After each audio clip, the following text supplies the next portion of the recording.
सब लोग ठीक होंगे। मैं हूं अभिषेक और आप देख रहे हैं study with Abhishek. Navy MR special practice set number 2 करेंगे आज हम डिस्कस, जिसमें 25 क्वेश्चंस हैं। 25 क्वेश्चंस हिंदी एंड इंग्लिश दोनों में आपको मिलेंगे और जहां पे फैक्ट्स होंगे वो तो मैं बताऊंगा ही साथ आपके लिए कुछ इंपॉर्टेंट चीज़ें हैं। देखो, जैसा कि आपको पता है कि इंडियन नेवी एमआर एग्जामिनेशन के लिए जो नोटिफिकेशन है बहुत जल्दी रिलीज किया जाएगा। और साथ में एक और चीज़ आपको बता दूं कि इंडियन नेवी के लिए अगर आप एग्जाम देने वाले हो एमआर में तो आपको पता होना चाहिए कि 0.25 मार्क्स की नेगेटिव मार्किंग होती है। तो हर एक सवाल का जवाब खुद से देने की पहले कोशिश करना, उसके बाद आंसर देखना। अगर आपका सही है तो 1 नंबर हो गया, अगर आपने गलत जवाब दिया तो आप अपना माइनस कर लेना 0.25 मार्क्स। लाइक अगर आप 20 सवालों के सही जवाब देते हो और 5 सवालों के गलत जवाब देते हो तो आप 20 नंबर तो आपके बने, लेकिन उसमें से 1.25 नंबर कम हो गए, यानी कि आपके बचे हुए नंबर 18.75 हैं, यानी 7.5 हैं। ये आप इस तरीके से ध्यान रखना और ये कमेंट सेक्शन में मुझे लास्ट में कमेंट करके बताना कि आपके स्कोर कितने थे और आप कहां से हो। शुरू करने से पहले बोलना चाहूंगा कि अगर आप चैनल पे नए हो और अभी तक चैनल को सब्सक्राइब नहीं किया है तो सब्सक्राइब करके बेल आइकन को जरूर प्रेस कर देना और वीडियो को शेयर कर देना ताकि ज़्यादा लोगों के पास पहुंच सके। लाइक भी कर सकते हो, लाइक करने से क्या होता है, मोटिवेशन आती है ना। और टेलीग्राम पर पीडीएफ के लिए ज्वाइन करो, डिस्क्रिप्शन में लिंक अवेलेबल है। शुरू करते हैं फर्स्ट क्वेश्चन। निम्न में कौन सा सार्क संगठन का सदस्य नहीं है? Which of the following is not a member of SAARC organisation? Bhutan, Myanmar, Nepal और बांग्लादेश। तो सार्क जो ऑर्गेनाइजेशन है उसका कौन एक सदस्य नहीं है, ये हमें बताना है। इसका सही जवाब हो जाएगा ऑप्शन नंबर बी, यानी कि म्यांमार। म्यांमार जो है ये सार्क संगठन का सदस्य देश नहीं है। सार्क के अंदर 8 देश आते हैं, जिसमें कि सबसे लास्ट में जो ज्वाइन हुआ वो है अफगानिस्तान, लेकिन म्यांमार का यहाँ पे कुछ भी काम नहीं है। बाकी भूटान, नेपाल, बांग्लादेश, भारत, पाकिस्तान, अफगानिस्तान ये सभी उसके अंतर्गत आते हैं, लेकिन म्यांमार नहीं आता। तो सही जवाब हो जाएगा ऑप्शन नंबर बी, यानी कि Myanmar is not a member of SAARC. SAARC क्या होता है भाई? सार्क जो है ये है South Asian Association Regional Cooperation. तो इसमें जो देश होते हैं, सहायक देश एक दूसरे की सहायता करते हैं, उसके लिए होते हैं। तो ये सार्क का है। सार्क का मुख्यालय काठमांडू में स्थित है। अगला सवाल दूसरा, सांची का स्तूप किस राज्य में है? Sanchi stupa is situated in which state? Madhya Pradesh, Andhra Pradesh, Uttar Pradesh और महाराष्ट्र। सही आंसर इसके लिए हो जाएगा ऑप्शन नंबर ए, यानी कि मध्य प्रदेश। सांची स्तूप जो है ये मध्य प्रदेश में है, जिसका निर्माण जो है अशोक ने कराया था। सम्राट अशोक के द्वारा ये निर्माण कराया गया था सांची स्तूप का। मध्य प्रदेश में ये स्थित है। नेक्स्ट क्वेश्चन, अंतरराष्ट्रीय वित्तीय निधि का मुख्यालय कहां स्थित है? Where is the headquarters of International Monetary Fund IMF located? Paris में, वियना में, वाशिंगटन डीसी में और जेनेवा में। तो इसका सही आंसर हो जाएगा ऑप्शन नंबर सी, यानी कि वाशिंगटन डीसी में। अंतरराष्ट्रीय मुद्रा कोष या फिर ये बोले कि अंतरराष्ट्रीय वित्तीय निधि इंडियन मॉनेटरी फंड जो है इसका मुख्यालय, इंटरनेशनल मॉनेटरी फंड सॉरी, तो ये इसका मुख्यालय जो है वाशिंगटन डीसी में स्थित है। राज्यसभा एक स्थायी सदन होने के कारण, Rajya Sabha being a permanent house, अब इसमें से कौन सा सिचुएशन होता है? 1/3 सदस्य प्रति 2 वर्ष सेवानिवृत्त होते हैं, 1/3 सदस्य प्रति 3 वर्ष सेवानिवृत्त होते हैं, सदस्यों का 5वां भाग प्रति वर्ष सेवानिवृत्त होता है और सदस्यों का 6वां भाग प्रतिवर्ष सेवानिवृत्त होता है। इसका सही जवाब हो जाएगा ऑप्शन ए, यानी कि 1/3 सदस्य जो है, यानी 1/3 of member retired every 2 years, यानी प्रत्येक 2 साल पे 1/3, यानी कि मान लो 60 लोग हैं तो उसमें से 20 लोग रिटायर हो जाएंगे प्रत्येक 2 वर्ष में। अगर हम बात करें राज्यसभा के बारे में तो इनके सदस्यों का कार्यकाल जो होता है 6 साल का होता है और राज्यसभा एक स्थायी सदन है, इसे कभी भी भंग नहीं किया जा सकता। ये भी आप लोग ध्यान रखिएगा। ये उच्च सदन भी है और इसमें अभी वर्तमान में इसका आंकड़ा जो है 245 लोग, 245 मेंबर हैं, जिसमें 12 को राष्ट्रपति मनोनीत करते हैं और 233 जो होते हैं स्टेट और यूटीज के होते हैं सदस्य, जो कि इलेक्ट करके आते हैं। ठीक है। नेक्स्ट क्वेश्चन, गाइड किताब के लेखक कौन है? Who is the author of the book guide? VS Naipaul, Rabindranath Tagore, RK Narayan और चार्ल्स डिकेंस। कौन हो जाएंगे? गाइड किताब के लेखक कौन है ये आपको बताना है और इसका सही जवाब क्या हो जाएगा? इसका सही जवाब हो जाएगा 5 नंबर का ऑप्शन नंबर सी, यानी कि RK Narayan. RK Narayan is the author of the book guide. Guide किताब के लेखक कौन? RK नारायण। RK नारायण ने गाइड नामक पुस्तक लिखी हुई है। ये सवाल हमेशा एग्जामिनेशन में रिपीट होता है, यही नहीं इनफैक्ट सारे सवाल होते हैं। आगे बढ़ने से पहले एक और इंपॉर्टेंट इंफॉर्मेशन आप सभी के एग्जामिनेशन से रिलेटेड वो देख लो, उसके बाद आगे बढ़ेंगे और टोटल 25 तक कंप्लीट करेंगे। कि अनअकैडमी ने टारगेट एनडीए 2 के लिए कंप्लीट बैच कोर्स भी लॉन्च कर दिया, जिसमें आपकी स्क्रीन पर सारे एडुकेटर्स हैं जो कि आपको पढ़ाएंगे। एनडीए 2 के लिए कंप्लीट बैच कोर्स है, प्लस में आपको देखने को मिलेगा एनडीए 2020 में जो है 200 प्लस अनअकैडमी लर्नर्स ने क्लियर भी करा था रिटन एग्जाम को। साथ ही साथ ये जो बैच कोर्स है वो 12 मई से लेकर 30 अगस्त तक चलने वाला है। अगर आप इनरोल करना चाहते हैं तो डिस्क्रिप्शन में लिंक अवेलेबल है, वहां से इनरोल कर सकते हो। क्या करना होगा आपको वो बाद में बताता हूँ। एक और बैच कोर्स है जो मंजिल नेवी 2021 के लिए है। नेवी का बैच कोर्स 5 मई से 30 जून तक ये चलने वाला है। साथ ही साथ अगर आप इनरोल करना चाहते हो तो उसके लिए करना क्या होगा, ये गेट सब्सक्रिप्शन पे क्लिक करना होगा आपको। क्लिक करने के बाद ऐसा इंटरफेस आपके सामने आ जाएगा आपका अनअकैडमी लर्निंग ऐप पे। उसके बाद ऐसे इंटरफेस में आप एक प्लान सेलेक्ट करना, फिर यहाँ पे रेफरल कोड डाल देना। मेरा रेफरल कोड जो है AB Study 10, वो डालने के बाद आगे बढ़ोगे। यहाँ पे देखो AB Study 10 डालते ही आपको 10% का जो है मिल गया। अभी पहले देखो कितना था प्राइस एक के लिए, और उसके बाद अभी देखो तरीके से प्राइस चेंज हो गई। तो इस तरीके से आप डाल करके ले सकते हो 10% की डिस्काउंट और फायदा उठा सकते हो। तो अगर आप बेस्ट तरीके से तैयारी करना चाहते हो और बहुत कम पैसे खर्च करके और अपना टाइम भी बचा सकते हो, घर पे बैठे तैयारी कर सकते हो, तो ये आपके लिए बेस्ट है। जाओ ज्वाइन करो, डिस्क्रिप्शन में लिंक अवेलेबल है। Thank you so much guys. Okay, तो अब बात करें क्वेश्चन नंबर 6 पे। राजस्थान में स्थित खारे जल की झील का नाम क्या है? What is the name of the salty water lake which is in Rajasthan, यानी सिचुएटेड इन राजस्थान। राजस्थान में है खारे झील की सबसे बड़ी झील भारत की। और सांभर झील है, चिल्का झील है, बारापानी या डल झील है। सही आंसर हो जाएगा ऑप्शन नंबर ए, यानी कि सांभर लवण झील भी इसे बोलते हैं। सांभर नमक की झील है, ये राजस्थान में स्थित है। Sambar lake is the name of the salty water lake which is in Rajasthan. Rajasthan में अवस्थित है। चिल्का तो आपको पता है जहां पे नेवी वालों को जाना है, यानी कि ओडिशा में है चिल्का झील। नेक्स्ट क्वेश्चन, हिम सेल क्या है? What is snow cell? बर्फ का एक विशाल खंड, हिम नदी का एक बर्फ खंड, अत्यधिक ठंडा मौसम और इनमें से कोई नहीं। इसका सही जवाब हो जाएगा ऑप्शन नंबर ए, यानी कि बर्फ का एक विशाल खंड है। A huge block of ice is known as snow cell. A huge block of ice is known as snow cell, यानी बर्फ का एक विशाल खंड हिम सेल के नाम से जाना जाता है। आर्य भारत में कहां से आए थे? Where did Arya come from in India? Antarctica, पूर्वी यूरोप, उत्तरी अमेरिका और मध्य एशिया। इसका सही जवाब आई होप कि आप में से बहुत सारे लोगों को पता हो, नहीं है तो बता देता हूं, ऑप्शन डी हो जाएगा, यानी मध्य एशिया। मिड एशिया से आए थे आर्य। Aryans were come from mid Asia, यानी कि मध्य एशिया से आर्य भारत में आए थे। नेक्स्ट क्वेश्चन, जवाहर सुरंग कौन से राज्य में स्थित है? In which state is the Jawahar tunnel located? Assam, Manipur, Jammu और कश्मीर और पंजाब। सही जवाब इसका हो जाएगा ऑप्शन नंबर सी, यानी कि जम्मू एंड कश्मीर। जवाहर टनल जो है, जवाहर सुरंग जो है, ये जम्मू कश्मीर में है, जम्मू एंड कश्मीर में है। जम्मू कश्मीर पहले राज्य था, अब एक केंद्र शासित प्रदेश है, क्योंकि अब जम्मू और लद्दाख ये दोनों अलग अलग केंद्र शासित प्रदेश हो गए हैं। जम्मू के अभी वर्तमान में लेफ्टिनेंट गवर्नर हैं मनोज सिन्हा जी। उपराज्यपाल कौन है? मनोज सिन्हा यहाँ के हैं, जम्मू एंड कश्मीर के। और अब ये एक यूटी बन चुकी है जब से धारा 370 हटाया गया उसके बाद से।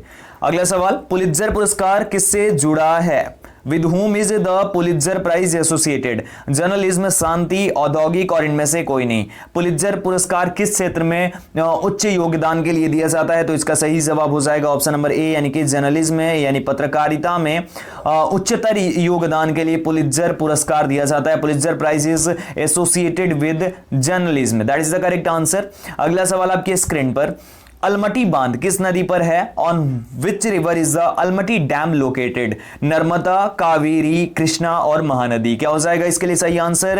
अलमटी बांध कहां पर है ये आपको बताना है। बहुत मेहनत लगती है ये आपके लिए पीपीटी तैयार करने में, तो प्लीज आप लोग ज्यादा से ज्यादा शेयर किया करो, ज्यादा लोगों के पास पहुंच सके और वो भी हमारे साथ जुड़ सके। और आप भी चैनल को जरूर सब्सक्राइब कर लेना। इसके लिए सही आंसर क्या हो जाएगा? 11 नंबर का ऑप्शन नंबर सी हो जाएगा, यानी कि कृष्णा। अलमटी बांध जो है किस नदी पर है? कृष्णा पर है। Almatti dam is on Krishna river. किस रिवर पर? कृष्णा रिवर पर स्थित है। नेक्स्ट क्वेश्चन 12 नंबर की, निम्नलिखित में कौन सा देश संयुक्त राष्ट्र परिषद का एक स्वामी सदस्य है? Which of the following countries is a member of the United Nations council? UNO जिसे हम बोलते हैं। स्विट्जरलैंड, चीन, जापान और यूक्रेन। स्वामी सदस्य का मतलब होता है कि अस्थाई सदस्य, तो इसका सही जवाब हो जाएगा ऑप्शन नंबर बी यानी कि चीन। चीन जो है ये यूएन का एक अस्थाई सदस्य है। क्या है? एक स्वामी सदस्य है, यानी कि ये एक कंफर्म मेंबर है, परमानेंट मेंबर है, ये भी हम बोल सकते हैं। अस्थाई सदस्य को परमानेंट मेंबर के नाम से भी बता सकते हैं। अभी इसके जो परमानेंट मेंबर्स की संख्या है वो टोटल 5 है। 5 में कौन कौन से हैं? रूस, फ्रांस, चाइना, अमेरिका और ब्रिटेन, ये 5 अस्थाई सदस्य हैं। 10 अस्थाई सदस्य हैं जिनमें भारत भी है। जो अस्थाई सदस्य हैं उन्हें प्रत्येक 2 वर्ष के लिए चुना जाता है, उनका चुनाव किया जाता है, और टोटल नंबर ऑफ जो सदस्य हैं वो 15 है, ध्यान रख लेना। नेक्स्ट क्वेश्चन 13 नंबर, साउथ अफ्रीका की मुद्रा क्या है? What is the currency of South Africa? Kyat, rand, dollar and इनमें से कोई नहीं।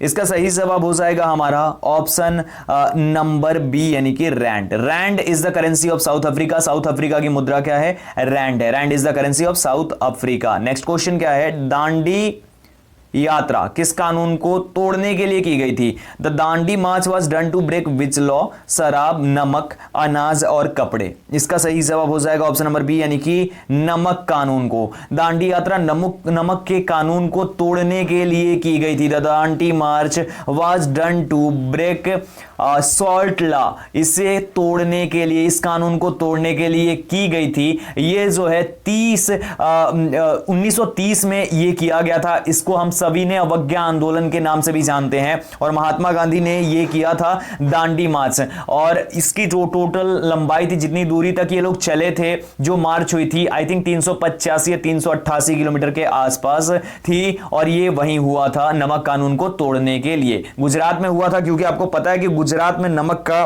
उत्पादन सबसे अधिक होता है। गुजरात के पास सबसे बड़ी कोस्ट लाइन भी है हमारे देश में, तो वहां पे नमक 71% के आसपास उत्पादित होता है, पूरे देश का नमक जितना होता है उसका। तो ये 12 मार्च 1930 से लेकर 6 अप्रैल 1930 तक यात्रा चली थी। ठीक है, नेक्स्ट क्वेश्चन, सूर्य से आने वाली पराबैंगनी किरणों को रोकने वाली परत को कहते हैं? Which layer of the atmosphere prevents paraviolet rays coming from the sun? Troposphere, ozonosphere, mesosphere और लिथोस्फीयर। इसका सही आंसर क्या हो जाएगा? 15 नंबर का सही जवाब हो जाएगा ऑप्शन नंबर बी यानी कि ओजोनोस्फीयर। ओजोनोस्फीयर वैसे तो अगर हम बात करें तो वो ट्रोपोस्फीयर के अंतर्गत ही आएगी, लेकिन वही होता है। ओजोनोस्फीयर करके कोई ऐसी चीज नहीं होती, लेकिन ऑप्शन में है तो हमें तो करना होगा। अगर आपको ओजोनोस्फीयर ना दिखे तो ट्रोपोस्फीयर पे आप टिक कर सकते हैं। ऑप्शन नंबर ए भी बिल्कुल सही हो जाएगा, कोई दिक्कत नहीं है। ठीक है, ये आती है इसी के अंतर्गत। यूवी रेज क्या होती है भाई? ये अल्ट्रा वायलेट रेज होती हैं। ये अल्ट्रा वायलेट रेज कैंसर और अनेक चर्म रिलेटेड बीमारियां पैदा कर देती हैं, अगर ये डायरेक्ट लगे हमें तो ये होती हैं, वहीं उसी से बचाता है हमें, ये ओजोन परत जो है बचाती है हमें। ठीक है, पेरिस किस नदी के किनारे बसा है? Paris is situated on the banks of which river? Volga, Danube, नील और सीन। क्या हो जाएगा इसके लिए सही जवाब? पेरिस किस नदी के किनारे बसा है? वोल्गा, डेन्यूब, नील और सीन। इसका सही जवाब हो जाएगा ऑप्शन नंबर डी यानी कि सीन नदी के किनारे पेरिस बसा हुआ है। Paris is situated on the banks of Seine river. याद रख लेना, पेरिस सीन नदी के किनारे बसा हुआ है। ऐसे ही प्रैक्टिस सेट और ऐसे ही चीजों को और ज्यादा कलेक्ट करने के लिए लाइव क्लासेस देख सकते हो अनअकैडमी पे। डिस्क्रिप्शन में लिंक है, चेक करना। पहली बार क्लास देखोगे तो AB स्टडी 10 कोड डालना होगा, तभी आप देख पाओगे। फ्री क्लासेस हैं। भूमध्य रेखा के दोनों ओर 5 डिग्री तक के क्षेत्रफल को क्या कहते हैं? What is the area up to 5 degree on both sides of the equator is called? Doldrum, उष्णकटिबंध, मानसून क्षेत्र, व्यापारिक हवा क्षेत्र। इसका सही जवाब क्या हो जाएगा कि जो दोनों ओर होते हैं भूमध्य रेखा के 5 डिग्री तक के क्षेत्रफल, उसको क्या कहा जाता है? तो उसको कहा जाता है हमारा ऑप्शन नंबर ए यानी कि डोल्ड्रम के नाम से जाना जाता है। यानी doldrum is the area up to 5 degree on the both sides of the equator is called. भूमध्य रेखा के दोनों ओर 5 डिग्री तक के क्षेत्रफल को डोल्ड्रम के नाम से जानते हैं। 18 नंबर क्वेश्चन है, भारतीय राज्यों को किस सन में भाषा के आधार पर पुनर्गठित किया गया? In which year did Indian states were reorganised on the basis of language? 1974, 1950, 1956 और 1961। इसका सही जवाब हो जाएगा हमारा ऑप्शन नंबर सी यानी कि 1956। 1956 में भारतीय राज्यों को भाषा के आधार पर जो है वो पुनर्गठित किया गया था। यानी in 1956 year Indian states were reorganized on the basis of language, और पहला स्टेट बना था इसके अकॉर्डिंग ऑर्गेनाइज होने वाला आंध्र प्रदेश। याद रख लेना। अगला सवाल, सबसे कम आयु में विंबलडन एकल खिताब जीतने का गौरव किसने प्राप्त किया है? Who has got the distinction of winning the youngest female Wimbledon singles title? Martina Hingis, जाना नोतना, स्टेफी ग्राफ और मार्टिना नवरातिलोवा। क्या हो जाएगा इसका सही जवाब? ऑप्शन नंबर ए हो जाएगा, यानी Martina Hingis has got the distinction of winning the youngest female Wimbledon singles title. Option number A सही हो जाएगा बिल्कुल। 20 नंबर क्या है भाई? 19 नंबर सवाल है हमारा कि लोकसभा में शून्यकाल कितने समय का होता है, यानी कि how long is the 0 hour in Lok Sabha. तो ये 2 आवर, 1 आवर, हाफ आवर और नॉन ऑफ दिस, यानी कि 2 घंटे, 1 घंटे, आधे घंटे और इनमें से कोई नहीं। सही जवाब ऑप्शन नंबर बी हो जाएगा, यानी कि 1 घंटे। यानी कि लोकसभा में शून्यकाल जो होता है वो 1 घंटे का होता है, दोपहर के 12 बजे से लेकर 1 बजे के बीच में। जैसे हमारे यहाँ टिफिन होता है और स्कूल में जैसे जिस तरीके से होता है उसी तरीके से इनको भी चांस दिया जाता है लंच करने के लिए, लंच तरीके से बोल सकते हैं हम। तो वो 1 आवर का होता है। ये कितना भी टाइम हो सकता है, 10 मिनट भी, 20 मिनट भी, 1 घंटे के अंदर जो भी हो, 30 मिनट भी, 45 मिनट भी, उस तरीके से, ठीक है। लेकिन वो 12 बजे से 1 बजे के बीच के चीज को बोलते हैं, 12 PM से 1 PM के बीच के, ठीक है। नेक्स्ट, कंप्यूटर का दिमाग क्या है? What is the brain of computer? CPU, CD, floppy disk और मेगाबाइट। सही आंसर इसके लिए क्या हो जाएगा? ऑप्शन नंबर ए हो जाएगा, CPU।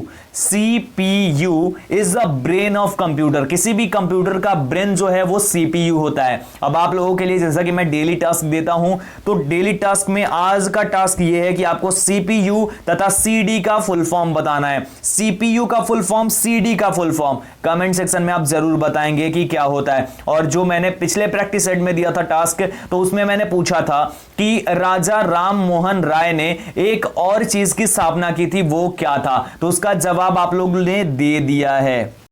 तो शाउट आउट टू एवरीवन जिन्होंने भी बताया है कि 1815 में राजा राम मोहन राय ने आत्मीय सभा की स्थापना की थी, और 1828 में इन्होंने एक और चीज की स्थापना की थी, और वो था ब्रह्मा सोसाइटी, यानी ब्रह्म समाज की भी स्थापना इन्होंने ही की थी। तो ये दोनों फैक्ट्स याद रख लेना जो कि पिछले वीडियो में मैंने पूछा था। आज का सवाल है CPU का फुल फॉर्म, CD का full form. Next one, 22 number कि सूर्य जो है ना, सूर्य के सबसे नजदीक कौन सा ग्रह है, ये आपको बताना है। सही आंसर बृहस्पति, बुध, मंगल और शनि। सही आंसर ऑप्शन बी हो जाएगा, यानी बुध। Mercury is the closest to the sun.